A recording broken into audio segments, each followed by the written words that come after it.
কি ব্যাপার, এটা আবার কেমন পাখি? আরে বাহ, পাখিটা সুন্দর তো। আরে কি কামড়ালো আমাকে? আরে দেখো দেখো, স্পাইডার কামড়াই দিল আমাকে। এখন তাহলে আমি স্পাইডারম্যান হয়ে যাব মনে হয়। চলেই তো আমার মনে হচ্ছে যে আমি মনে হয় এখন স্পাইডারম্যান হয়ে যাব।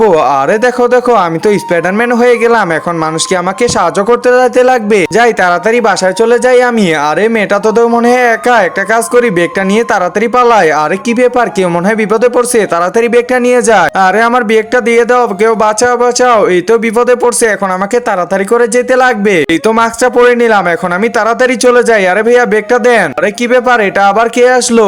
আরে স্পাইডারম্যান চলে আসছে দেখতেছি। ওরে বাবা, স্পাইডারম্যান চলে আসছে। এখন আমাকে তাড়াতাড়ি পালাইতে লাগবে। এই যে ম্যাম, আপনার ব্যাগ নিয়ে নেন। একজন মা কতটা আপন হয়ে থাকে, যার মানেই তাকে জিজ্ঞাসা করে দেখো। তো দেখা যাক বন্ধুরা, এই মায়ের জন্য কে ভিডিওটিতে লাইক এন্ড সাবস্ক্রাইব করে। আর যারা মাকে ভালোবাসো না, তারা ভিডিওটি থেকে দূরে থাকো। আরে দেখছেন আমি আপনাকে কি করে বাঁচাইলাম? হ্যাঁ, অসংখ্য ধন্যবাদ। আরে কি ব্যাপার, তুমি কি ভাবতেছো? আরে মা, তুমি এখানে কি করতেছো? আরে রাজু, কি হয়েছে? না না মা, কিছুই না। আমি কি স্পাইডারম্যান হইনি নাকি?